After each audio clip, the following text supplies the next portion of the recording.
ek nie sal buig, elke mond getuig, dat Ja, baie welkom by Vita Day Bybelstudies. Ons is in Johannes en dis Johannes hoofstuk 14 en ons kom nou by baie interessante gedeelte en nie alleen oor die inhoud daarvan nie, maar oor wat met hierdie inhoud al gemaak is in die verlede. En ek verwys dan nou spesifiek na die manier hoe ek dit die eerste keer gehoor het en hoe ek gewoond gemaak is van kleins af. Nee, orals waar ons nou was en sy nou ooms gepreek het en Bybelstudie gedoen het en lering gee en hierdie saak, hierdie hoofstuk sou ter sprake kom, dan het hulle hierdie en hierdie goed gesê. So ons gaan nou kyk na daardie selfde inhoud waaruit hulle hierdie goed gesê het en dis gewoonlik waar daar 'n geweldige verrassing daar lê. Nou kom ek sê net, hoe het ek groot geword? So, Johannes 14 is gebruik baie kere om te verwys na die wederkoms.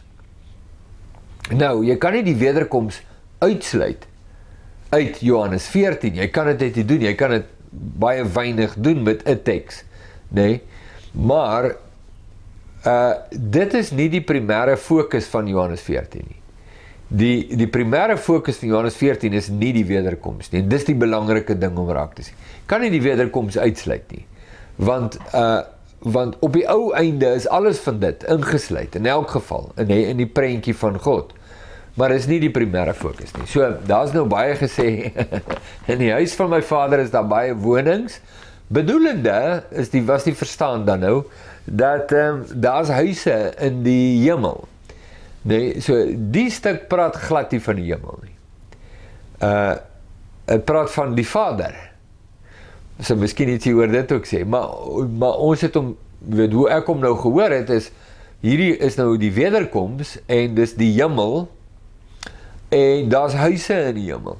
En hier in die 70er jare, was daar nou 'n sekere strome binne die Christelike geloof, is daar nou mense wat begin praat het oor die huise wat ons gaan hê. Jesus bou huise in die hemel, en mense het gebid, jy weet, uit my eie familie was dit so, Here, ek bid vir 'n veranda, jy weet, op my huis dat ek so kan uitkyk, jy weet, so ek wil graag net asseblief 'n veranda met iets wat oor het rank en so.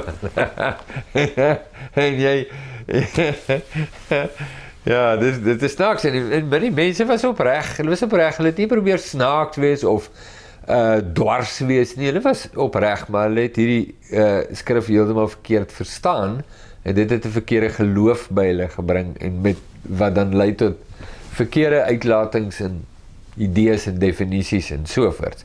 So ons wil daarna kyk. Nou kyk, Jesus trek weg, vers 2 in ons Bybels, in die huis van my vader is daar baie wonings. As dit nie so was nie, sou ek het vir julle gesê het, ek gaan om vir julle plek te berei. Nou, dit is beeldspraak, kan jy dit verstaan?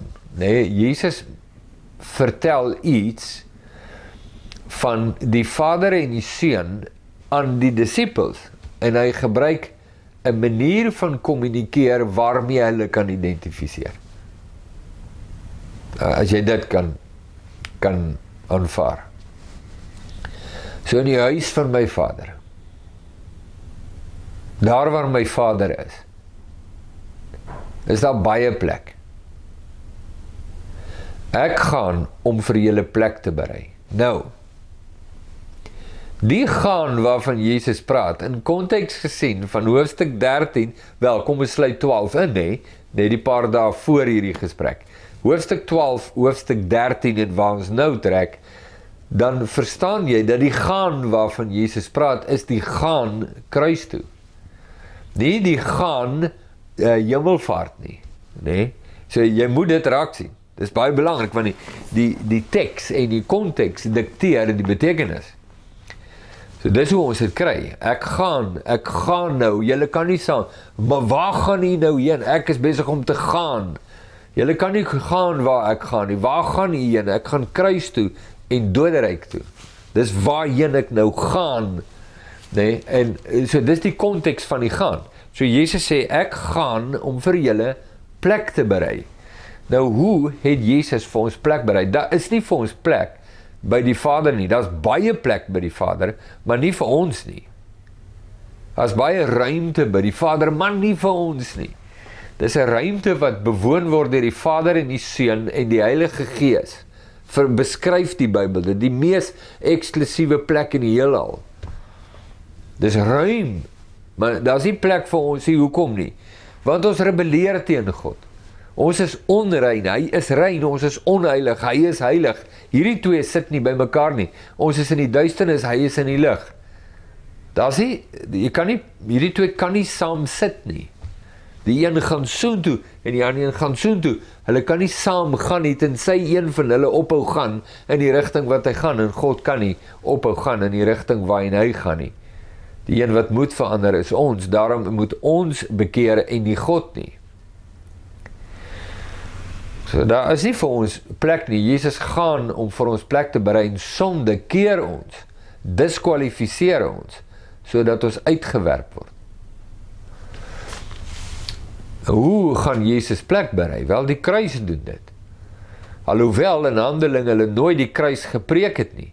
Wanneer hulle met mense die evangelie gedeel het, het hulle die opstanding gedeel, want dis die bewys dat Jesus is wie hy sê hy is, maar met die gelowiges, met die mense wat hulle lewens voor Jesus neergelê het as hulle Here, aan hulle het hulle die kruis verkondig. Sodat hulle die kruis kan hoor en verstaan, wat Jesus daar gedoen het. Die dieptes daarvan word aan hulle oopgevou. Die mense in Handelinge, die ongelowiges het ook nog nooit gehoor. Nie een van die preke het vir hulle vertel dat die Vader vir hulle lief is nie. Nooit nie. Maar die gelowiges, die wat hulle lewens voor die Seun neerlê, het dit gehoor in ontsaglike diepte. Dat is seker goed wat die wêreld nie kan hoor nie, want dit is nie op hulle van toepassing nie. Hulle hoor net wat hulle moet hoor. En as hulle reageer teenoor dit, en hulle word deel van die huishouding van God, dan hoor hulle die ander goed. Ons deel met die wêreld die goed wat net die gelowiges kan hoor. Hoekom ons dit doen, weet ek nie, maar ek dink dit is so 'n konglomerasie, 'n allooi van onkunde en arrogansie. Ek dink daar so ietsie van alles. Partykeer is dit meer onkunde, en ander kere is dit meer arrogansie, maar lyk vir my die twee is maar altyd daar mekaar se ontus. So, ek gaan om vir julle plek te berei. Jesus gaan na die kruis toe. Hy gaan sterwe, hy gaan die prys betaal aan die Vader. Die prys is die oordeel van God. Hy gaan die oordeel op hom neem. Hy gaan sy lewe gee. Want dis wat God vra vir die sonde, is die dood. God bring die dood. Dis die oordeel van God. En Jesus gaan daardie prys betaal, en in daardie betaal van die prys vir die sonde en die oordeel, berei hy 'n weg, maak hy 'n nuwe en 'n lewende weg oop, sodat die mens, wat eers 'n vyand van God is, nou deel kan word van die huishouding van God, deur sy verbintenis aan die Seun. Presies soos wat my skoondogter deel van ons familie geword het, deur haar huwelik met my seun. Dis presies so. En dis 'n beeld wat God daar gestel het. Nee? So baie kosbare beeld, want dit verduidelik alles presies. Nee? So, en as ek gegaan en vir julle plek berei het, kom ek weer en sal julle na my toe neem, sodat julle ook kan wees waar ek is. Nou, die sin het twee betekenisse. En al twee van hulle is waar, maar die konteks gaan bepaal watter een is die primêre fokus hier. So, as ek gegaan het, waarheen? Kruis toe. kom ek weer. Nou die betekenis hier is nie die wederkoms nie, dis nie die primêre fokus nie. Maar jy kan ook nie uit hierdie sin die wederkoms uitsny nie, maar dis nie waarvan Jesus nou praat en waarop hy fokus nie. Want hy praat van sy gaan na die kruis toe, maar dat hy weer gaan opstaan uit die dode. En dit het hy vir hulle hoeveel keer gesê, en hulle het dit nie een keer gehoor nie. So hy gaan sê, ek gaan om vir julle plek te berei, die kruis, en dan kom ek weer, en neem julle na waar ek is. Nou, dit het 'n uiteindelike implikasie, en dis waar die wederkoms inkom, en die fisiese saamwees met God vir tot in alle ewigheid. Maar dit het ook 'n nou implikasie. En dis juist die nou implikasie wat die fokus is waarmee Jesus hier besig is. Nie die uiteindelike implikasie. Daar is 'n uiteindelike implikasie. Nou, onthou jy, Jesus staan by Lazarus en hy sê vir, wie was dit? Martha, het ek nie vir jou gesê dat as jy glo, dan sal jy die lewe sien nie, iets in daai lyn, skies ek het nou skielik vergeet wat die bewoording is daar. En dan, dat Lazarus sal lewe nie, en toe sê sy, ja Here, ek weet dat hy sal opstaan in die laaste dag. Met ander woorde, ja Here, ek weet, ek glo in die uiteindelike implikasie, ek glo in dit eendag, eskatologies, daar ver, laaste. En Jesus sê, nee, ek bedoel nie uiteindelik nie, ek bedoel nou. Nou, iets van dit is presies wat nou hier gebeur. Jesus is besig om oor 'n nou te praat. En ek en jy sê, ja, nee, ons weet, jy gaan terugkom. Jy sê, nee, dis waar, dit gaan gebeur, maar dis nie waarvan ek nou praat nie. Ek praat van nou. Ek gaan nou kruis toe, en dan gaan ek opstaan uit die dode en terugkom, en julle neem na waar ek is. Nou, waarvan praat Jesus? Wel, waar is Jesus? Hy is by die Vader, waarheen neem hy elkeen wat in hom glo, na die Vader. Ja, ons weet dit gaan eendag gebeur. Nee, dis die punt, dit is nie 'n eendag saak nie. Dis 'n nou saak. 'n nou saak? Hoe bedoel meneer dan nou? Ja, wel, kom ek lees vir jou. Kom ons doen daai gedeelte.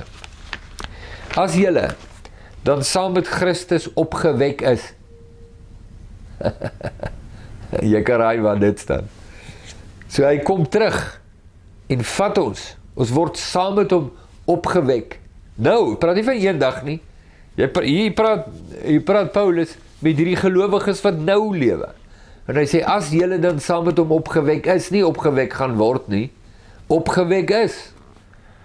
Soek die dinge daarbo waar Christus is, en aan die regterhand van God sit. Bedink die dinge wat daarbo is, nie wat op die aarde is nie, want julle het gesterwe, nie julle gaan sterwe nie, nee, die uiteindelike implikasie, nee, julle het gesterwe, en julle lewe is saam met Christus verborge in God. Wanneer het dit gebeur? Kolossense 3 vers 1 tot 3. En dan praat hy verder oor die uiteindelike implikasie in Kolossense, maar kan jy sien, so dis waarmee Jesus nou hier besig is, dis die konteks van hierdie hoofstuk, is nie die uiteindelike wederkoms nie. En in baie kringe, en waarskynlik is die mense wat nou na hierdie video kyk, en vir wie hierdie baie dierbare skrif is om te praat van die uiteindelike saak, maar dis wonderlik, pragtig, prys die Here, die uiteindelike implikasie is absoluut waar, maar ek wil hê jy moet sien, is nie waarvan hierdie konteks praat nie. Dis belangrik, want daar is ook iets anders wat jy moet sien, voordat jy praat van die uiteindelike implikasie. Nee, jy moet dit raak sien, want dis waarvan Jesus praat. So, ek gaan en ek kom haal julle, sodat julle kan wees waar ek is. Ons lewe saam met Christus verborge in God. As julle dan in Christus Jesus opgewek is, opgestaan het, soek die dinge daarbo, waar julle saam met Christus verborge is in God. Het hy teruggekom en ons kom haal na die Vader toe? Ja! Wanneer het dit gebeur? Met die opstanding. En dis presies die konteks van hierdie gesprek. So, en waar ek heen gaan, weet julle, en die weg ken julle. Nou hier's 2 heengaande hierso. Wil net gou vir jou wys. Maar dit klink moeilik, maar dit is regtig nie, jy moet net versigtig lees. So hy sê, as ek gegaan het om vir julle plek te berei, daar's ek gaan. Dan kom ek terug en vat julle saam met my, om sodat julle kan weet waar ek is. En waar ek heen gaan, daar's die tweede gaan. So die eerste gaan is kruis toe. Dan kom hy terug. Dan kom haal hy sy disippels. En dan gaan hy weer, waarheen? Na die Vader toe. Daar is hy sê, hy gaan hemel toe nie. En ons het ver meer belang in die plek as in die persoon. Ons wil in hemel toe gaan. En die Bybel sê nooit, jy gaan hemel toe nie. Hy sê, jy gaan na die Vader toe. Nee, jy gaan saam met die Seun en die Vader, dis waarheen jy gaan. Jy gaan na 'n persoon toe. Maar ons hou vol, nee, ons gaan na 'n plek toe, ons preek oor die plek, dit is so wonderlik daar, dit is so wonderlik man, en dit is so dit en dat, en weet, en ons het hierdie hele reklame ding aan die gang, jy weet, om mense te, weet jy, wonderlik sit in die hemel, en daar is selfs 'n gedig in Afrikaanse prosa, poesie, ekskuus tog, Afrikaanse poesie, Dis daar 'n gedig oor die dominee wat vir die seentjie vertel hoe wonderlik is die hemel, die seentjie wat op sterwe lê. En dan eindig die gedig net met, maar ek wil nie gaan nie. Met ander woorde, ek wil eerder lewe, jy weet. Ons vertel hoe wonderlik is die hemel, is niks te doen met God nie. Dit is nie altyd oor wat die voordele, wat daar is, en, ons gaan nie meer huil nie, ons gaan nie dit en ons gaan nie dat en, dit is lieflik. O ja, en dan is God ook daar. Jy sien, dit wys vir jou, ons het dan my kat aan die stertbeet met baie goeders. So, ek gaan kruis toe, ek kom terug, staan op uit die dode, en ek neem julle saam met my, blaas oor julle, ontvang die Heilige Gees, het gaan bietjie later in Johannes gebeur, julle word deel van die familie van God, en in die Gees neem ek julle saam, om saam met Christus verborge in God te wees, en waarheen ek gaan, dis nou die tweede gaan, weet julle, en die weg ken julle. Nou gaan hy dit sê, waar gaan hy heen? Nie hemel toe nie, na die Vader toe. Jy moet nie sê hemel nie, kry dit in jou kop uit. Moet nie sê hemel nie. Praat soos Jesus praat. Gaan na die Vader toe. En die weg ken julle. So, Thomas sê toe, ekskuus tog, Here, jammer, net op daai punt van orde. Ons weet nie waar hy gaan nie. En ons ken nie die weg nie, so, ekskuus, het ons nou 'n bietjie gemis daar. Jy sê, ons weet waar hy gaan nie, en ons ken die weg so toe. So hulle, weet, Jesus praat, maar hulle mis hom, so hulle probeer net opvang. Jesus praat, hulle probeer opvang, verstaan, waarvan praat hy? Thomas sê, ekskuus tog, help net hierso. So Jesus sê, ek is die weg, Thomas, en die waarheid en die lewe. Niemand kom na die Vader en dis waarheen ek gaan. Die Vader, Thomas. Ek gaan na die Vader en ek is die weg na die Vader. Behalwe deur my nie. As julle my geken het, sou julle my Vader ook geken het. En van nou af ken julle hom en het julle hom gesien. Nou, Johannes het hierdie evangelie begin deur te sê, niemand het nog ooit die Vader gesien. Nou sê Jesus vir hulle, julle het die Vader gesien. Hoe? Hoe het hulle die Vader gesien? En hy gaan nou vir hulle verduidelik, as julle my sien, as julle my gesien het, julle die Vader gesien. Sê Jesus daarmee dat hy die Vader is? Nee. Ek het nou die dag 'n ou gehad by die woordskool wat sê, ek vra hom toe, hy sê nee, maar daar is net een God, daar is nie 3 nie. Jy weet, dis nou hierdie ou debat oor die 3-eenheid, jy weet, en so aan. En hy nou ernstig op die goed afgekom, en nou is hy nou daar vas. Nou sê ek met ander woorde, toe Jesus nou bid en met die Vader praat, het hy eintlik met homself gepraat, ja, sê hy. Dit is vir my so snaak. Jy goed wat mense kan sê. Ek wonder as jy dit klaar gesê het, of jy dan dink, oh, wait a minute. En of jy nou maar net. Ja. Gaan na die Vader toe, gaan na die Vader toe. Ek is in die boesem van die Vader. Ek is die weg na die Vader. Niemand kom na die. As julle my sien, het julle die Vader gesien, want ek is die beeld van die onsigbare God. Die Vader is onsigbaar. 7 keer in die Nuwe Testament sê dit, niemand het nog ooit die Vader gesien nie. Maar Die Seun is die beeld van die onsienlike God, die afskynsel van sy heerlikheid en die afdruksel van sy wese.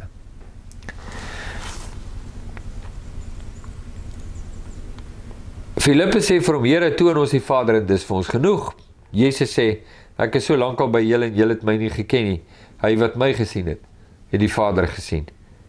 En hoe sê jy toon ons die Vader? Glo jy nie dat ek in die Vader is en die Vader in my nie? Waar is Jesus? In die Vader. Dis waar hy nou is neem. Die woorde wat ek tot julle spreek, spreek ek nie uit myself nie, maar die Vader wat in my bly, hy doen die werke. Glo my dat ek in die Vader is en die Vader in my. Of anders, glo my ter wille van die werke self.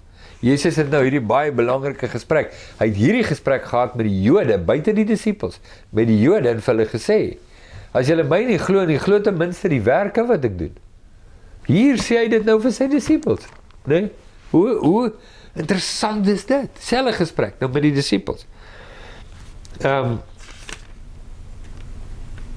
Vers 12, Voorwaar, ek sê vir julle, wie in my glo, die werke wat ek doen, sal hy ook doen, en hy sal groter werke doen as dit, omdat ek na my Vader gaan. Die werke wat ek doen, nee, die frase wat Jesus daar gebruik, en soos Johannes dit aanwend, het ons nou al baie gesê, ek herinner jou net weer, dit is die openbarings dat Jesus is wie hy sê hy is.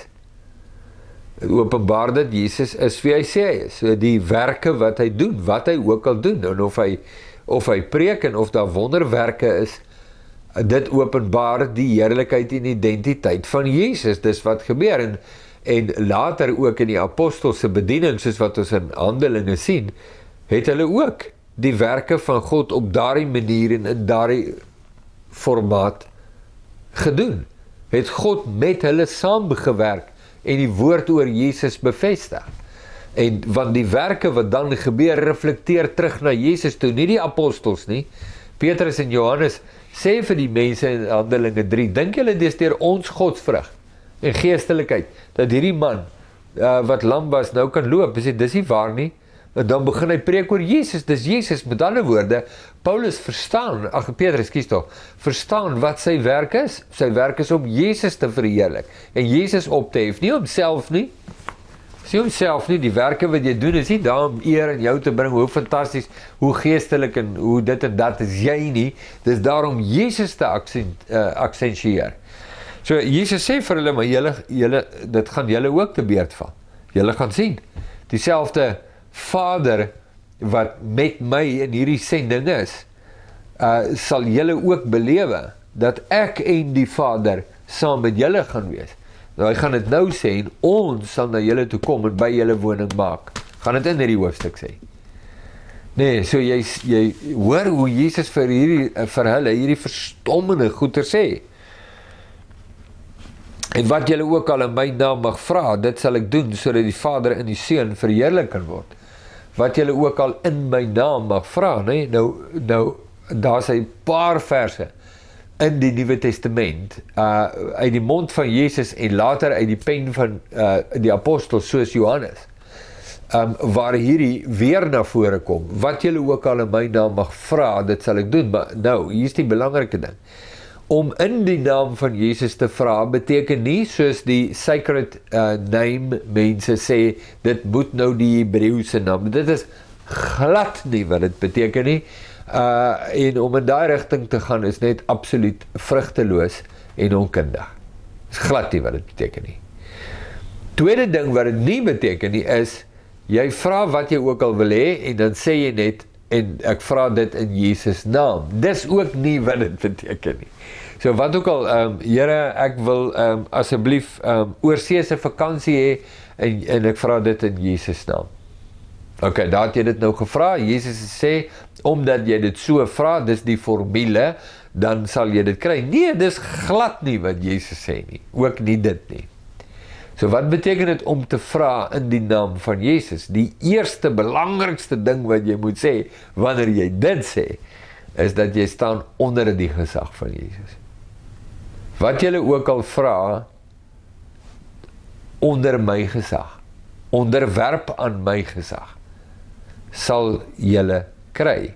Nou, dit is presies wat Johannes dan nou skrywe in En nou wil ek vreeslik graag so toe bly, maar ek kan nou nie, so jy moet nou vergewe, ek kan nou nie presies die versie onthou nie, maar ek dink, dis 1 Johannes 4, dit mag dalk 1 Johannes 3 wees, maar ek het 'n spesmaas, dit is 4, maar ek gaan nou nie, die versoeking is nou groot om gou seker te maak.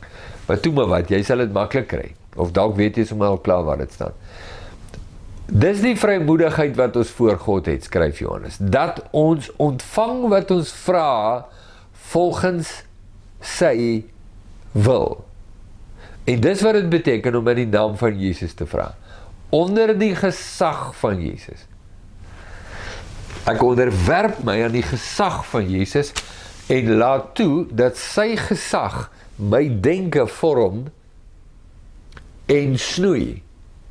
Daar's baie goed wat ek wil vra, wat ek wil hê, wat nie Jesus se wil vir my is nie. Dis nie onderwerp aan die gesag van Jesus, dis sommer net goeders wat ek wil hê of so. Dis nie wat Jesus sê, vra net wat jy wil, in daai sin, wat ook al, wil jy Ferrari hê, so, vra my net man, hier is die sleutel so lang. Dis nie wat Jesus sê nie. Nee, en dis maklik om daai versies te buig, dat jy vir mense dit kan laat glo, want almal wil dit tog net so graag glo. Ons wil afgod hê, wat ons kan aanbid, en as daardie afgod nou Jesus is, dan maak dit nou nie saak wat sy naam is nie, solank dit net werk. Ons wil 'n afgod hê, na wie toe ons kan gaan en vra net wat ons wil. Al ons begeertes en wat ons ook al wil en dan kry ons, dit dink net. Ek wil maarder wees, hoef nie minder en gesonder te eet nie, boef, daar's ek maarder. Wie wil nie dit hê nie? Kom aan, kos jou nie 'n sent nie, net so. Kry jou toerformule reg, kry die naam reg, jy weet, sê net in die naam van Jesus en boem, dan is jy maar met 'n six-pack en jy wil spiere, jy gaan nie oefen in die gym en ure sweet om jou spiere te bou nie, jy vra net daarvoor en boef, dat jy spiere. Wie wil nie so afgod hê nie? Ek wil geld, ek wil skatryk wees, ek wil kan vlieg oor ons. Ja, dis glad nie wat die Bybel sê nie, maar die mense soek dit. Kry nou een predikant, wat dit nou ergens begin preek, en kyk hoe vol raak sy kerk. Mense kom, hulle wil dit hoor, en sê net, maar julle moet net genoeg glo, onthou net, Jesus sê dit gewaarborg, en hy het dit gesê, jy wirm om so, ja, soos die oom gesê, die ou so synig, hy draai 5 cent om, dat die kraan voel so oortraan, ek, ja, wat julle doen onder my gesag, as ek onder die gesag van Jesus staan, dan vorm hy ook my begeertes. En dan kan begin ek onderskei, maar hierdie is 'n vleeslike begeerte. 'n vleeslike begeerte. Nee, nou, wat sê die Bybel oor vleeslike begeertes, wil jy weet? Kan ek vir jou lees gou? Dus ek net dit lees. Want dit het Jesus verseker nie ingesluit in sy wat julle ook al vra nie. Dit is binne konteks. Hy sê, ekskuus, nou moet ek sien waar staan dit. Laat niemand, as hy in versoeking kom, sê ek word deur God versoek nie, want God kan deur die kwaad nie versoek word en self versoek hy niemand, maar elkeen word versoek as hy deur sy eie begeerlikhede weggesleep en verlok word, en dan die res. Deur sy eie begeerlikhede weggesleep word, dink jy vir een oomblik, Jesus gaan jou 'n goue sleutel gee, om net vrye teels aan jou begeerlikhede, ekskuus tog, vrye teels aan jou begeerlikhede te gee. Nee, natuurlik sal hy dit doen nie. Tuurlik nie, so dis nie waarvan hy praat nie, so moet nie die teks dit maak sê nie. Ja, en ek dink dis al baie duidelik gesê, nee, ek kan nie dit meer duidelik sê nie, onder die gesag van Jesus. Dan kan ek onderskei, daar is vleeslik, en Jesus is hierin, het die vrymoedigheid dan om na Jesus toe te kom en te sê, Here Jesus. Ja, hierdie is 'n wonderlike herinnering vir my ook. Dis 'n wonderlike herinnering vir my. Doen dit so. Jesus het so gesê. As julle iets in my naam vra, sal ek dit doen. As julle my liefhet, bewaar my gebooie. Hoe staan ek onder die gesag van Jesus? Doen wat hy sê. Daar staan dit. En ek sal die Vader bid, en hy sal julle 'n ander trooster gee, om by julle te bly, tot in ewigheid. Ek gaan nou lees net tot daar. Want, dis te veel. Nee, dit wat nou nog kom, ek kan nie eers die volgende, ek wil nie eers die volgende versie lees nie. Nee, want hulle is so gepak, nee, so ons gaan 'n bietjie stadiger deur hierdie korridor beweeg. Maar dit is op jou einde die moeite werd. Die verheerliking van Jesus, wat dit beteken, om my hart, my bedrieglike, gebroke, onvolwasse, ontoereikende hart voor Jesus te buig. Elke knie sal buig.